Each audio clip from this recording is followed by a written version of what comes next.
Amigos, buenas tardes. Muchas gracias por estar en esta primera edición de lo que hemos denominado en Moller Consultores las sesiones de impulso.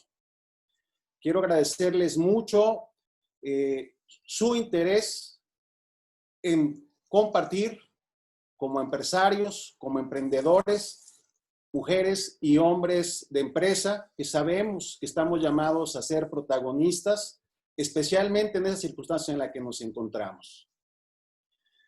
Su servidor, Ricardo Moller, soy médico de empresas, sí, médico de MIPYMES, con más de 20 años de experiencia en ayudar a las empresas, especialmente familiares, con el objetivo de ayudarles a que logren su permanencia en el largo plazo. Y bueno, me da mucho gusto entrar en contacto con ustedes desde mi casa, que es su casa, y aquí refrendar con ustedes nuestro compromiso con nuestra misión, la misión de Moller Consultores, de ayudarles a ustedes, mujeres y hombres empresarios, a hacer empresa y especialmente a salir adelante con impulso de esta circunstancia que estamos viviendo. Es por eso que estas sesiones de impulso las estaremos desarrollando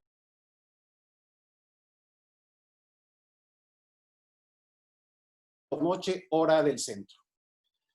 También quiero pedirles, recomendarles que estemos conectados, que hagamos realidad que en este mundo que ya sabemos que no es tan material como suponíamos, que la realidad prevaleciente, fundamental, es inmaterial, pues que verdaderamente entremos en ese vínculo a través de esta magnífica tecnología y que para ello no nos distraigamos con notas, ya que tendrán la oportunidad de descargar la nota técnica sobre la que desarrollé o voy a tener el gusto de desarrollar con ustedes esta sesión. Entonces, estemos conectados todos para lograr ese impulso y que a partir de hoy retomemos nuestro día a día empresarial con una mucho mayor perspectiva que estoy seguro que tomaremos en esta sesión, con una mayor visión y sobre todo con una mayor convicción de que saldremos adelante. Muy bien. Solo por último, respecto a este marco de referencia inicial, para recibir esa nota técnica, por favor, estén pendientes de nuestras páginas, tanto nuestra página web como nuestra página en Facebook, a partir de la próxima semana. Muy bien, pues entonces, en esta sesión de impulso, que es la primera, me voy a enfocar en compartir con ustedes nuestra experiencia de más de 20 años ayudándoles a empresarios como ustedes a definir e implementar una estrategia competitiva y conscientes del reto que tenemos en esta nueva normalidad.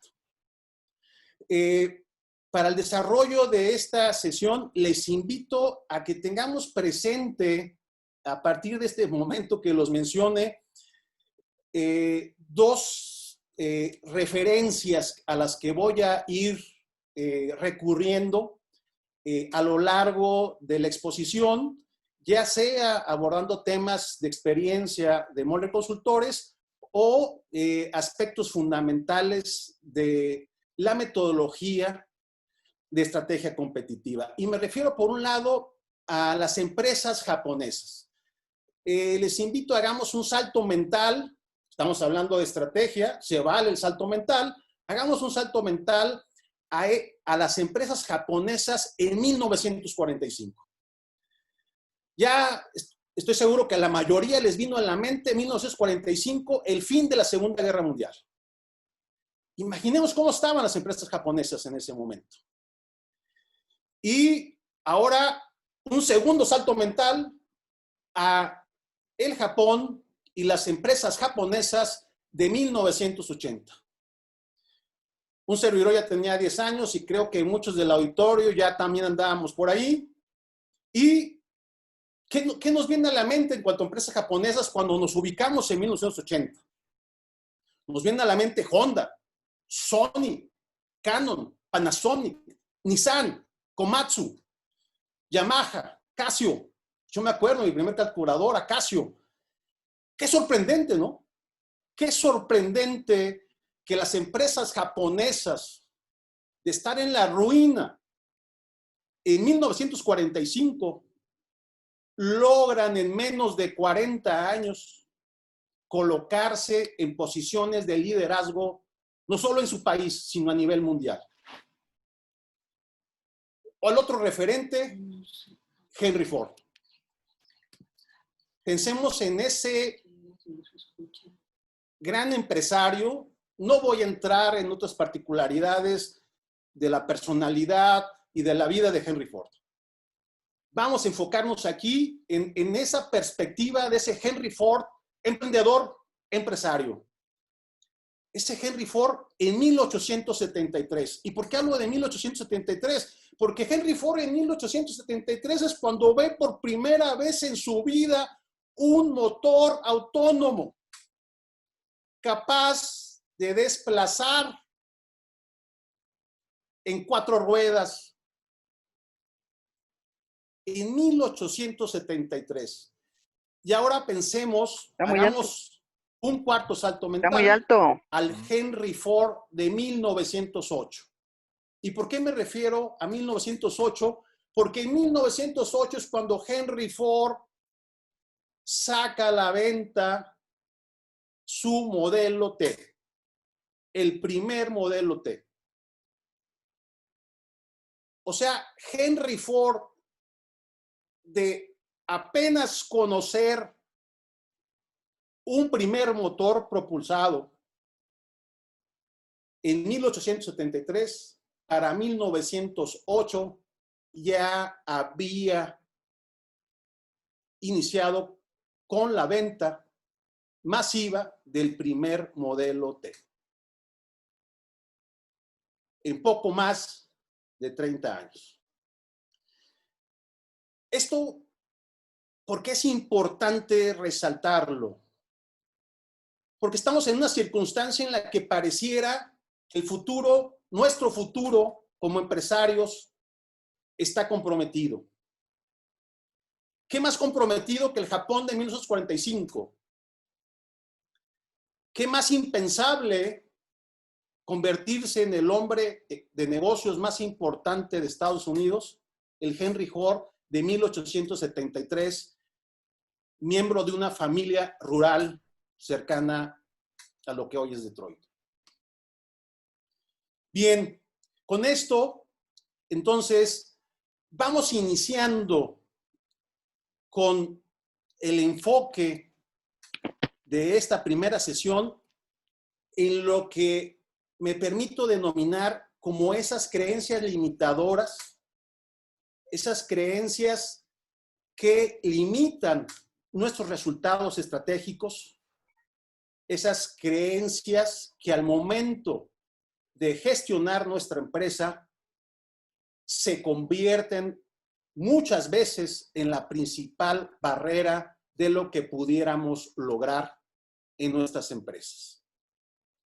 Entonces, ¿cuál es la primera creencia limitadora de 7 que vamos a revisar? Esa primera creencia limitadora tiene que ver con llegar a pensar que para competir exitosamente es imprescindible desarrollar importantes innovaciones tecnológicas. Falso. Erróneo si llegamos a permitir que una idea como esta limite nuestra perspectiva estratégica. Es importante que para que quitemos esa creencia limitadora, tengamos presente que para competir, para incrementar los niveles de competitividad de nuestras empresas, el elemento fundamental es el desarrollo de nuevos productos a partir de los cuales podamos desarrollar nuevos segmentos de mercado. Entendiendo que la innovación no solamente tiene que ver con la tecnología. La innovación tiene que ver con producto, con rediseño de producto. La innovación tiene que ver con innovar en canales de distribución. La innovación tiene que ver con innovar en nuestro modelo de comercialización. En fin, es muy importante que evitemos caer en la trampa de una idea limitadora en la que para competir requerimos grandes innovaciones tecnológicas. Un dato, en el listado de Fortune 500 podemos identificar que la mayoría de las empresas, y cuando hablo de la mayoría es 497 de las 500, son empresas o de la llamada economía tradicional o que detentan su liderazgo no a una innovación tecnológica disruptiva, sino en mayor o menor medida a una innovación incremental. Bien, me están comentando que hay un tema con el audio. Voy a conectarme con audífonos para evitar este problema. Muy bien. Entonces, vamos a superar este problema técnico. Muy bien, espero que me escuchen mejor. ¿Sí? Muy bien. Entonces, esta primer creencia limitadora, hemos tenido oportunidad en Moller Consultores de constatarla en múltiples casos. Y afortunadamente, nuestros amigos empresarios en su momento han logrado, a partir de este nuevo concepto de lo que es la innovación y esta nueva convicción de que podemos competir sin necesidad de tener una innovación tecnológica y mucho menos que ésta sea disruptiva, ha permitido que desplieguen su potencial estratégico. Y bueno, ¿qué podemos mencionar en lo que se refiere con esa innovación? Por supuesto, ayuda a la innovación. Pero si hablamos, por ejemplo, de Henry Ford, y mucho se menciona de él, la innovación de la cadena de producción, no fue una innovación de la autoría de Henry Ford. Es una innovación que él toma de la industria frigorífica y la adapta a la industria automotriz. Entonces, con esto nos podemos dar cuenta de que de lo que se trata es de que podamos tropicalizar tecnologías de otras industrias a nuestra propia industria y a partir de ello sí enfocarnos en generar innovación. ¿Sí? Ahora, el gran secreto de Henry Ford en ese sentido fue el lograr identificar que dentro de la industria en la que se encontraba estaban por un lado los carruajes tirados por caballos y por otro lado la incipiente industria automovilística, que en aquel entonces eran alrededor de 500 fabricantes de vehículos, ¿sí? Todos hechos, todos los elaboraban a mano con un costo elevado, un precio elevado en aquel entonces, estamos hablando de más de $1,500 frente a lo que al precio de un carruaje tirado por caballos de $200, $300, vamos a decirlo así, el más elegante. Consciente de esto, Henry Ford, ¿qué es lo que hace? Mencioné que Henry Ford saca su primer modelo T en 1909 y lo saca al mercado con un precio de $850. ¿A qué precio creen que estaba logrando vender Henry Ford el modelo T para 1924? En $290. A esto me refiero cuando para competir podemos lograr a partir de un tema de enfoque a un liderazgo en costos, lograr generar un producto a partir del cual genera un nuevo segmento de mercado. En esencia, ¿qué es lo que hizo Henry? ¿Qué es lo que logró Henry Ford? Lo que logró Henry Ford es que los compradores de carruajes tirados por caballos se convirtieran en compradores de vehículos, de automóviles, ¿sí? Ahora, esto si lo ubicamos de manera más reciente, lo que podemos identificar es a Volaris. Si bien ahorita Volaris, esta empresa, esta aerolínea está pasando por grandes problemas derivados de la situación de la pandemia, podemos tomar conciencia del gran logro de Volaris de generar ese nuevo segmento de mercado a partir de las personas que antes de la oferta de Volaris se desplazaban o en su vehículo o a través de camiones de pasajeros. Entonces, aquí vemos que esta creencia limitadora de que para competir exitosamente requerimos grandes innovaciones tecnológicas es errada. Sería erróneo permitir que esa creencia dominara en nuestra mente al momento de hacer un análisis estratégico de nuestra empresa. Y valía la pena que nos quedáramos como ejemplo el caso de Henry Ford y de Volaris. ¿Cuál es la creencia limitadora número 2? Que para competir debemos elegir entre consolidar la diferenciación o el liderazgo por precio. Bien, retomo el caso de Henry Ford. Henry Ford no solamente logra de manera indiscutida el liderazgo en precio, ¿sí? Logra colocar el automóvil con un precio bajo, sino que además también tiene un liderazgo en diferenciación en su producto. Especialmente en esos primeros años e indiscutiblemente todavía hasta 1924, el producto de Henry Ford tenía una muy importante diferenciación respecto a la competencia. Entonces, podemos ver con claridad a través del caso de Henry Ford que él compitió tanto por precio, ¿sí? Hizo un esfuerzo importantísimo, rompió el esquema de tener un precio de $850, lo lleva a $290 en unos cuantos años y además trabaja incansablemente en la mejora, en la calidad, que incluso le permite llegar a garantizar su producto en el mercado.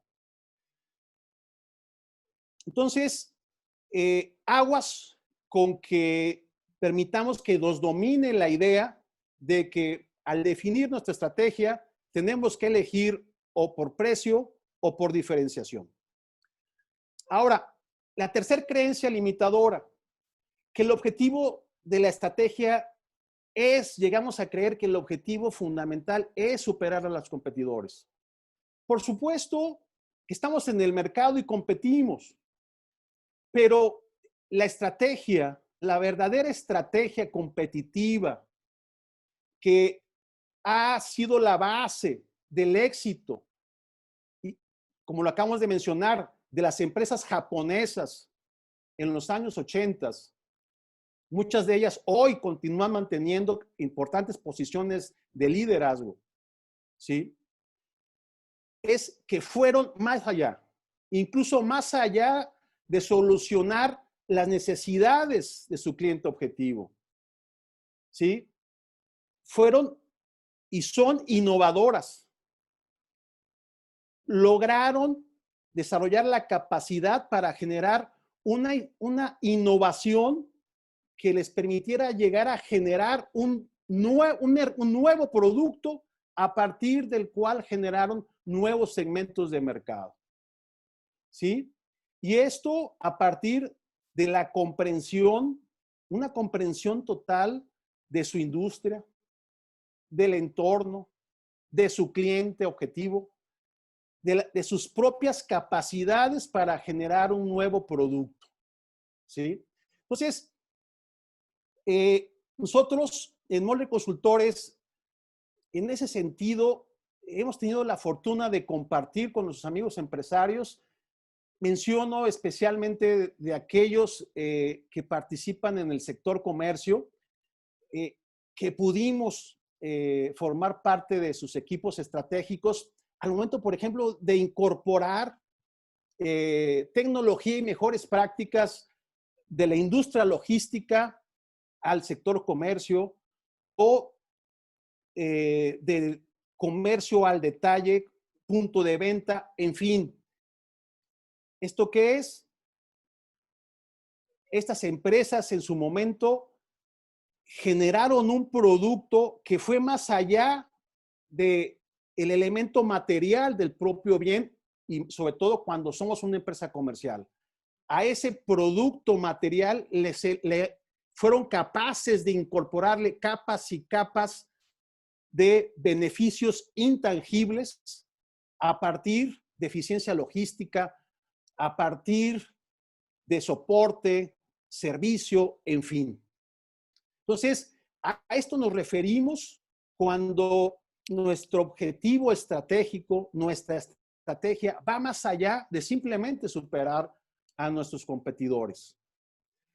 Una cuarta creencia limitadora que hemos tenido oportunidad de identificar y ahora quiero compartir con ustedes haciéndola presente es, y especialmente en este momento, creer que es poco lo que podemos hacer ante la crisis.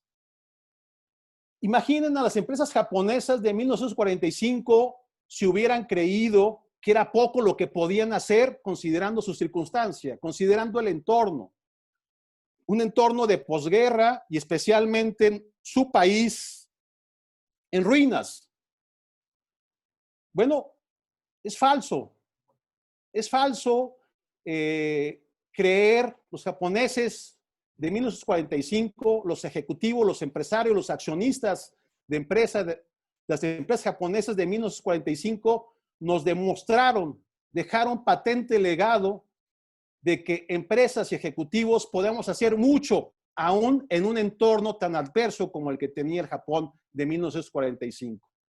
Fueron capaces de generar nuevos segmentos de mercado.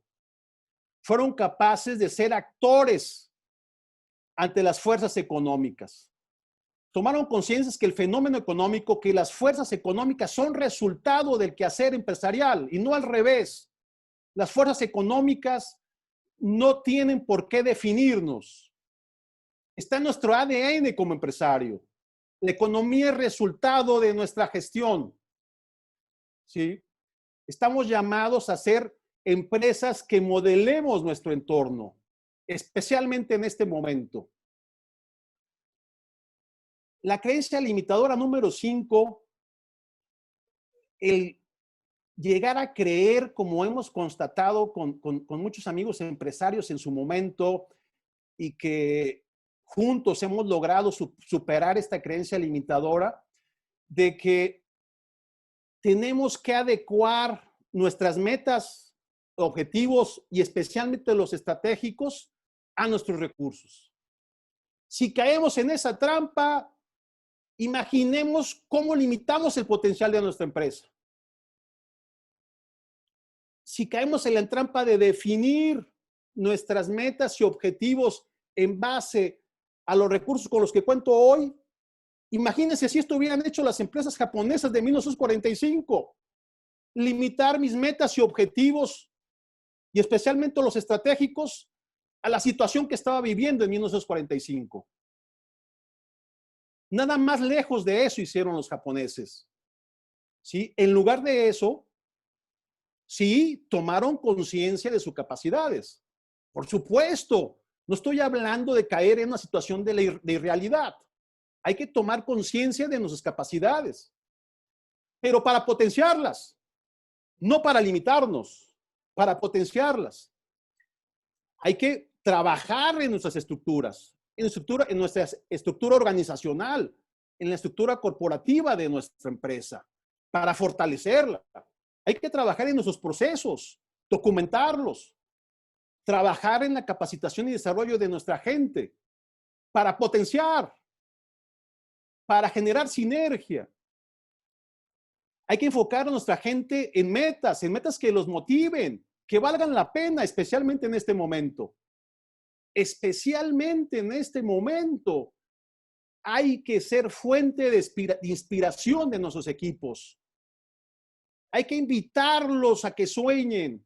Hay que invitarlos a que imaginen la empresa que queremos tener en 3 o 5 años, que valga la pena para todos, conscientes que todos van a cosechar beneficios. Hay que asumir ese liderazgo que motive las ambiciones de nuestro equipo, que motive a superarse, a esas metas fantásticas que podríamos lograr. Y bueno, aquí tener presente, en 1970, las empresas japonesas pues eran todavía pequeñas y poco competitivas respecto a las empresas estadounidenses y europeas. Pero nomás ubiquemos el caso de Komatsu. Komatsu en 1970 no representaba ni el 35% de las ventas de Caterpillar. Para la década de los 80, Komatsu ya había superado a Caterpillar. ¿Qué decir del caso de Honda? Que para 1970 no representaba ni el 20% de las ventas de Chrysler. Y Chrysler era una de las 3 grandes de Detroit en ese entonces. Para 1987, Honda ya vendía casi el mismo número de automóviles que Chrysler. Por supuesto que esto lo lograron los líderes empresariales del Japón, de estas grandes empresas japonesas y especialmente de los que estuvieron al frente en los años 60 y 70. ¿A partir de qué? A partir de tomar conciencia de sus capacidades, pero para impulsarlas sobre la base de sus equipos de trabajo, de sus colaboradores. Entonces, sí reconozcamos que los recursos, y en toda empresa, los recursos son limitados y son limitados para enfrentar las amenazas del entorno de la competencia. Pero cuidado con caer en la trampa de autolimitarnos y de no lograr un liderazgo que impulse a lograr metas en apariencia inalcanzables. Este es el gran mensaje de Honda. Este es el gran mensaje de Komatsu. La sexta creencia limitadora. Y esta es la más frecuente.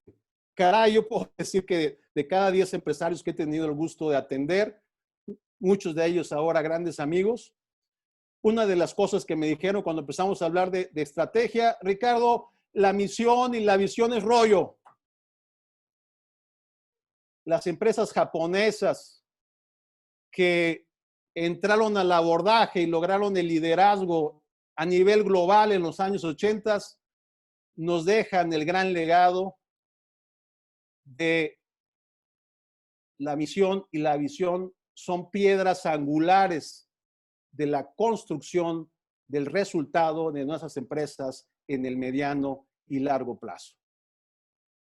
O sea, solo de esa manera, a partir de esa capacidad de los empresarios japoneses de los 60s y de los 70s, fundamentalmente, para lograr generar esa comunidad con visión de futuro, es como podemos explicarnos que empresas japonesas de 1945 logran para 1980 llegar a lugares de liderazgo global.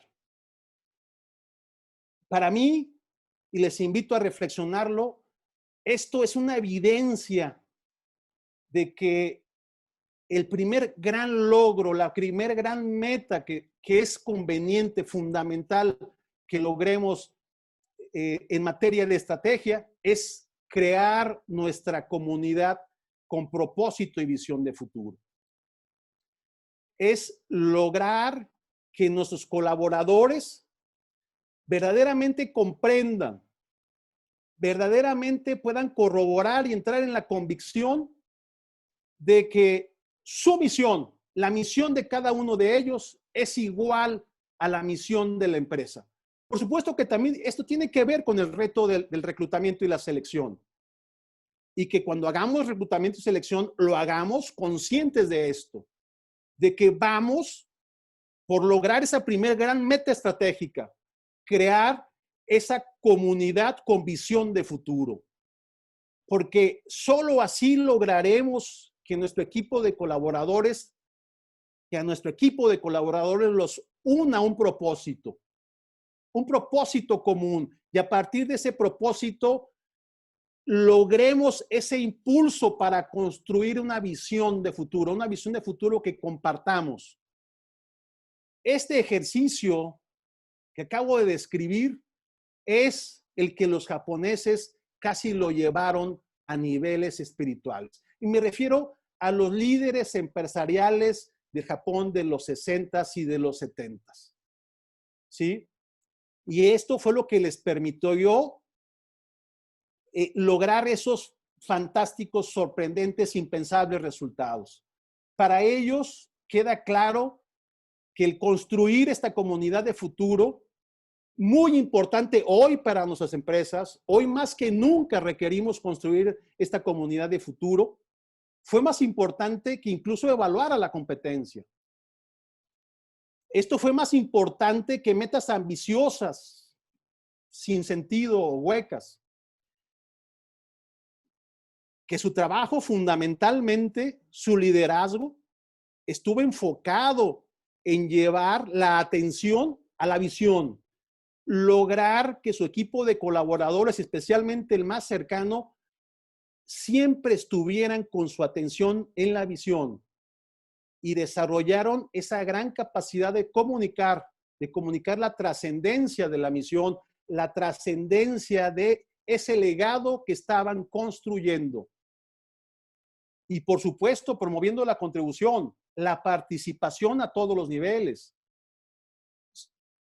Hay que recordar esa técnica, esa metodología que nos legaron de los círculos de calidad. De ahí viene. Son cosas que valen mucho la pena retomar, ¿sí?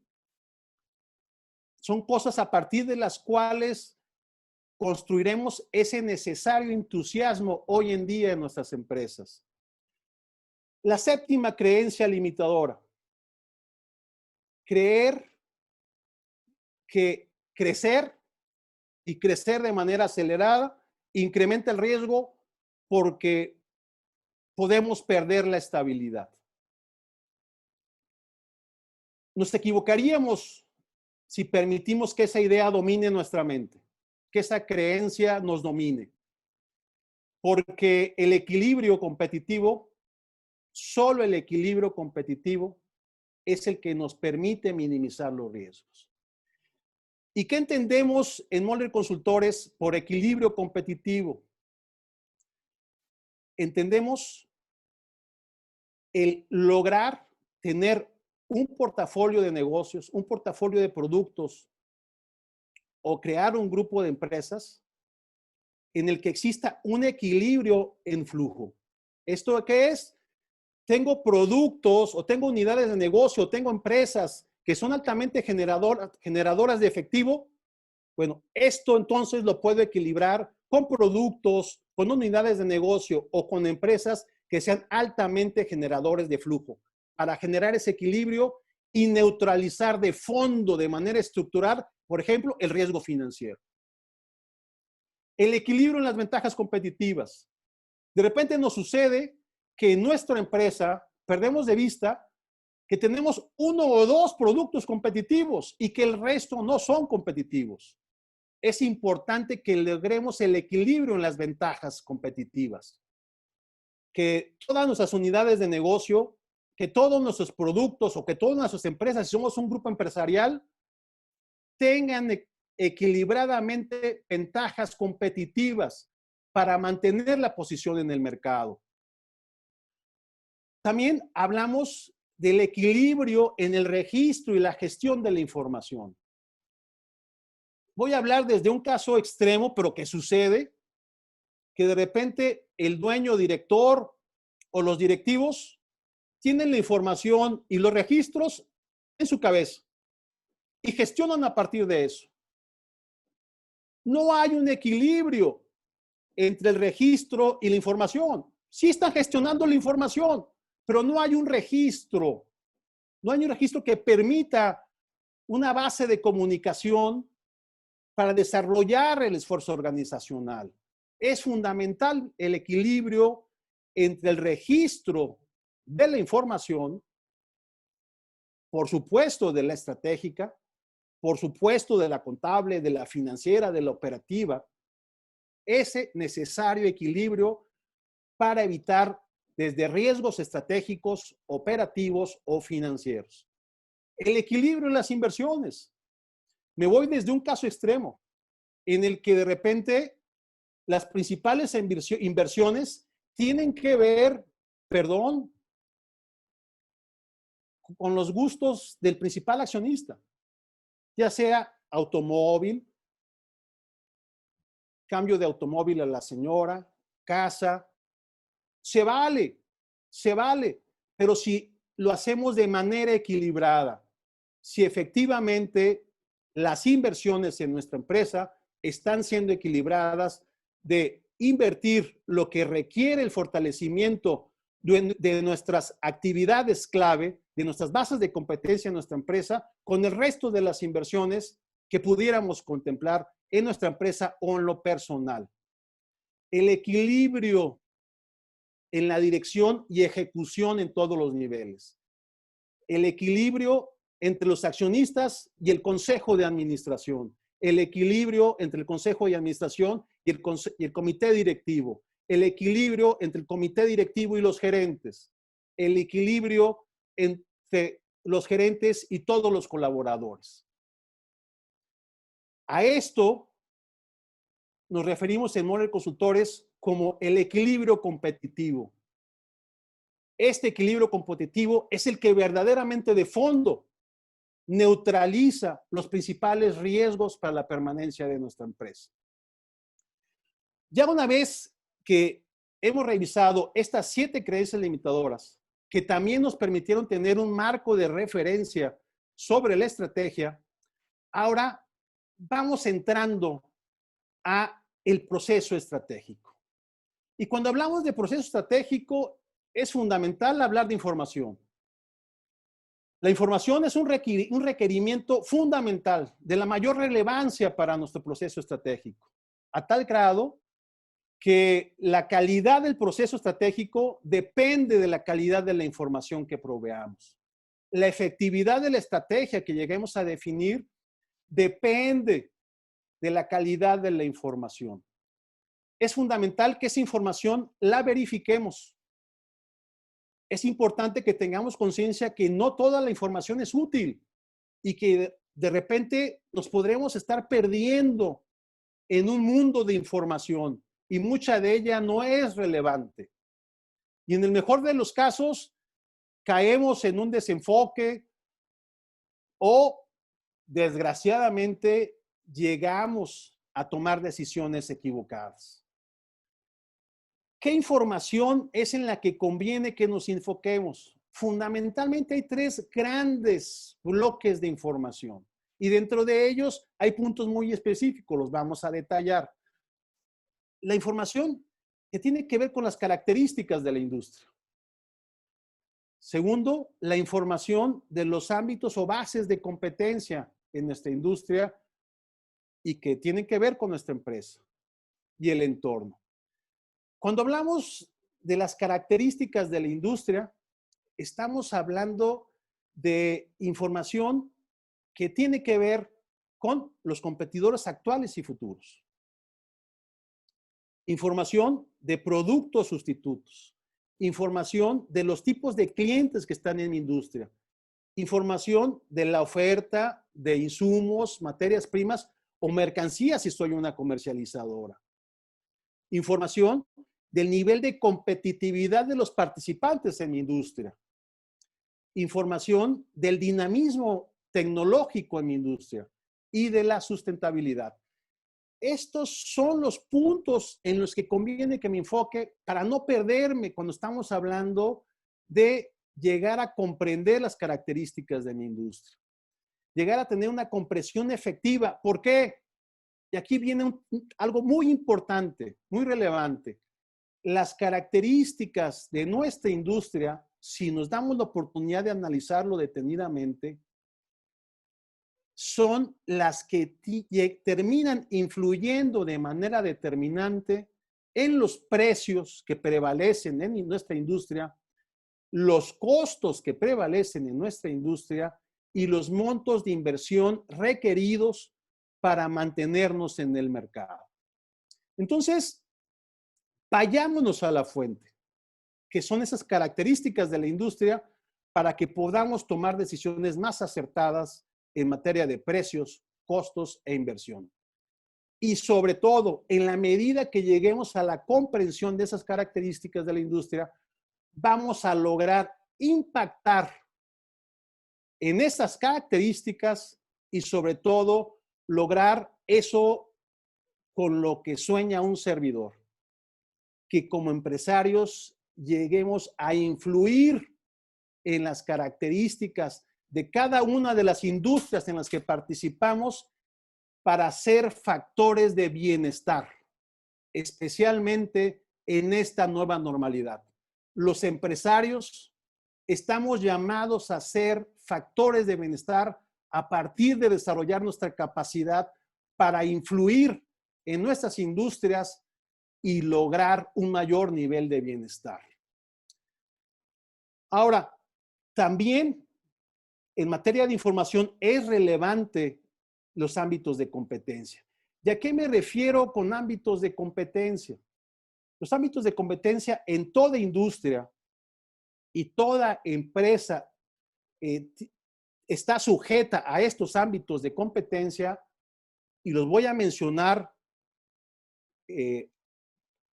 por orden de importancia como los consideramos en Moller Consultores. Número 1, gente.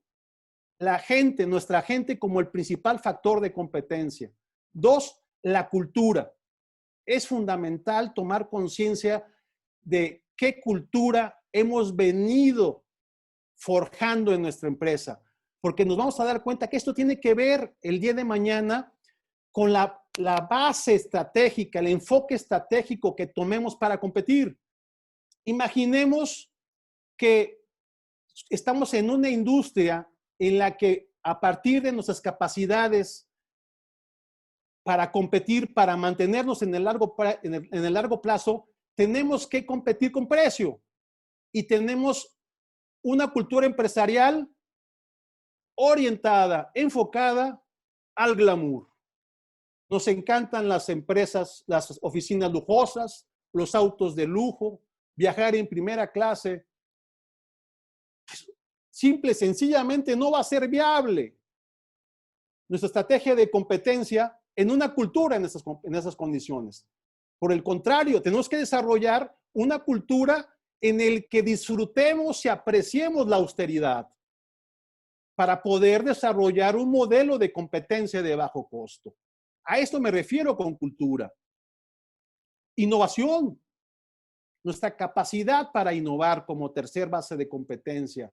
Marketing. Fundamental. Nuestra capacidad para comunicar, para conectar con nuestro mercado, para desarrollar la mejor estrategia de vinculación con nuestro mercado objetivo. Canales de distribución, quinta base de competencia. La sexta, infraestructura tecnológica y física. Yo todavía recuerdo hace 30 años y coincidiremos los que ya andábamos en la trinchera, como la ponderación de la infraestructura tecnológica y física era mucho mayor. Hoy, en Moller Consultores la consideramos en un sexto lugar. Y en séptimo lugar, no porque sea el séptimo en importancia, sino porque precisamente de la aportación de los 6 anteriores tiene que ver con producto. Producto es el más importante y producto es resultado de nuestras 6 competencias que hemos señalado. Gente, cultura, innovación, marketing, canales de distribución, infraestructura tecnológica. Todas estas construyen nuestro producto. Bien, el tercer bloque de información muy importante, el entorno. ¿Qué decir de entorno? Hoy el COVID-19 nos deja claro la importancia y el efecto que tienen nuestras empresas, que tienen la actividad económica, el entorno. Pero es fundamental que al tomar conciencia del entorno, no caigamos en una posición en la que somos víctimas de los efectos del entorno. Y mucho menos caigamos en la trampa de información equivocada. Es fundamental que tomemos una posición de proactividad ante el entorno. Y en entorno, ¿en qué conviene enfocarnos? Para no perdernos, porque si algo ha fluido de manera muy relevante, es información en estos últimos 2 o 3 meses. Pero no toda la información es útil para nosotros como mujeres u hombres de empresa. Es importante identificar qué información en el ámbito económico, qué información en el ámbito político, qué información en el ámbito social, qué información en el ámbito tecnológico. Por ejemplo, en el ámbito económico, sí, analizar el tema de financiamiento. ¿Habrá oferta? ¿Se limitará la oferta de financiamiento? Tasa de interés, el mercado laboral, ¿qué efectos tendrá el mercado laboral? El crecimiento, la tasa de crecimiento en el país, en los países o en las zonas donde tenemos operaciones, el tipo de cambio. Esto en el tema económico. En esto sí vale la pena enfocarnos y es necesario a la hora de estar trabajando para la definición de nuestra estrategia competitiva. En el tema político, sí, el marco legal.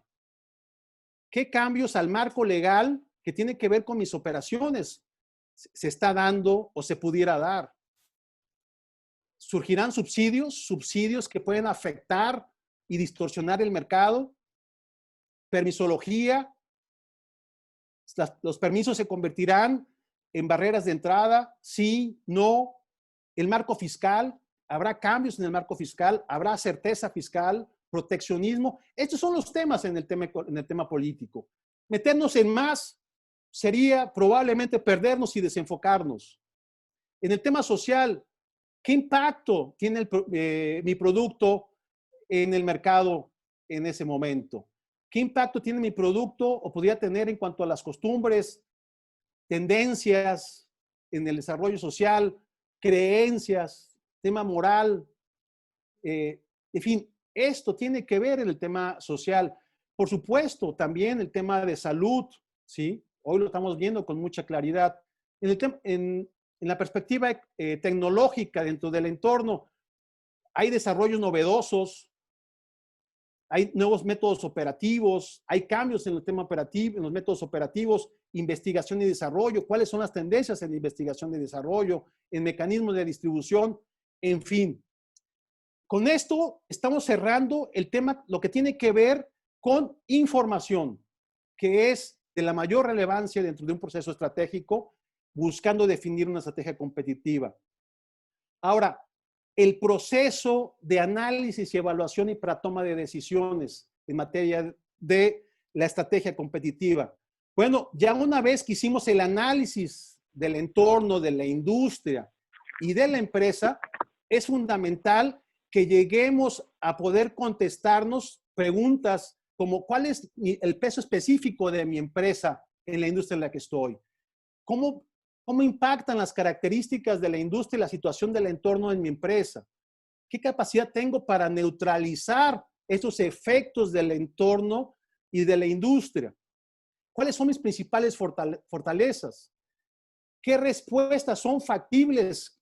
¿Cuáles son las respuestas factibles que puedo dar a esas características de la industria y a ese entorno?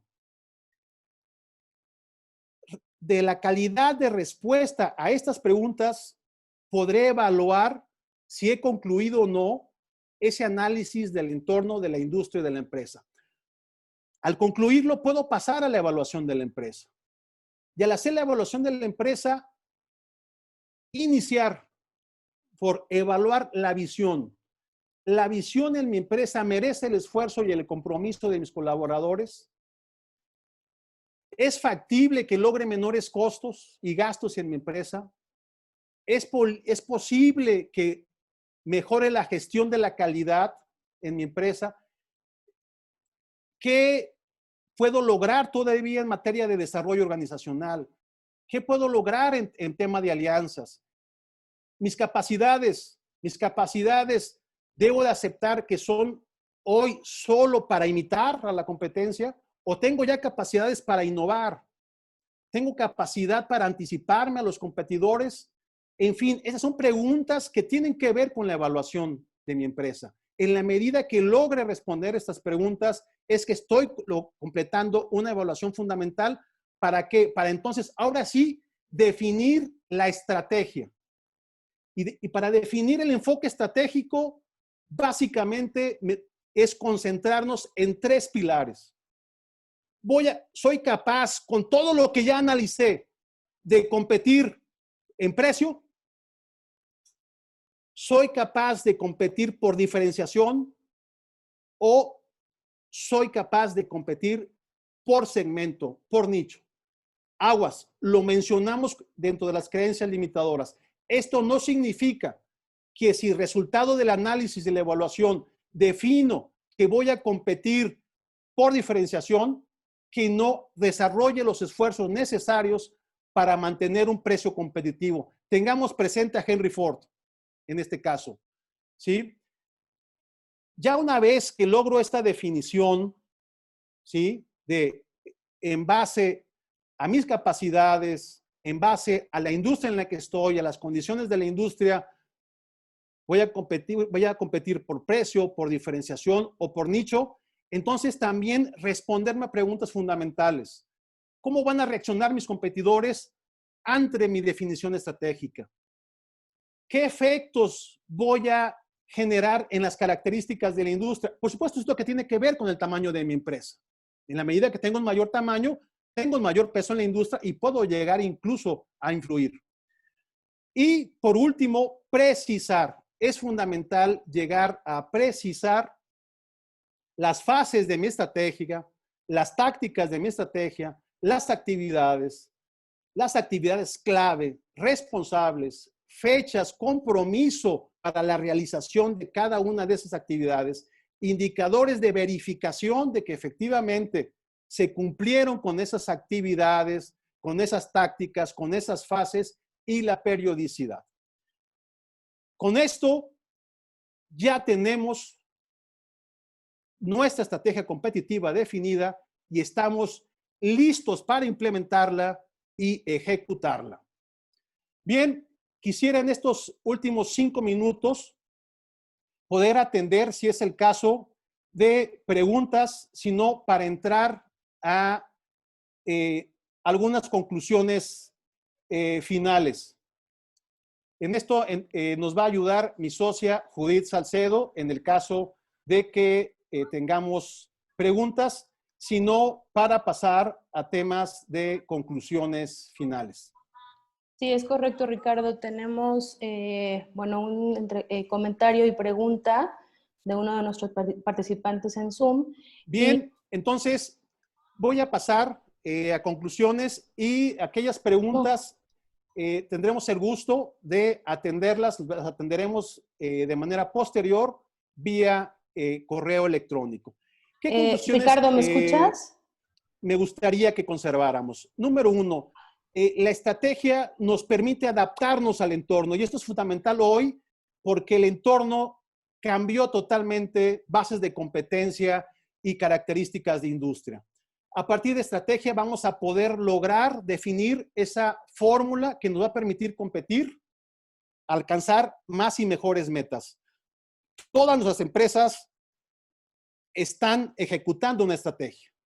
Y eso es fundamental que lo tengamos claro. ¿Sí? Podemos estar ejecutando una estrategia y no estar consciente de ello. Y la calidad de los resultados de la estrategia precisamente tiene que ver con el grado de conciencia que tengamos de la definición, de nuestra definición estratégica. La segunda gran conclusión es la rentabilidad de mi empresa está en función de las ventajas competitivas. En la medida que tenga más y mejores ventajas competitivas, en esa medida lograré mayores niveles de rentabilidad en nuestra empresa. Por último, en estos minutitos, 2-3 minutos que nos quedan de esta primera sesión, quiero compartirles que en Moller Consultores seguimos soñando con que los empresarios, y especialmente en esta circunstancia en la que nos encontramos, tomemos conciencia de lo que estamos llamados a hacer. Estamos llamados a ser esos grandes protagonistas de ese mundo que sea un gran mundo para vivir, que sea un mejor mundo para todos, para nuestros hijos, para los hijos de nuestros hijos. Sigo soñando con ello. Creo en ello porque creo fundamentalmente que los empresarios estamos llamados a eso. Estamos llamados con nuestro gran espíritu emprendedor, con nuestra gran resiliencia de acometer y a partir de la construcción de grandes empresas admirables, formidables, construir ese mundo en el que todos queremos vivir. Muchísimas gracias. Les mando un fuerte abrazo y espero nos sigamos viendo en estas sesiones de impulso.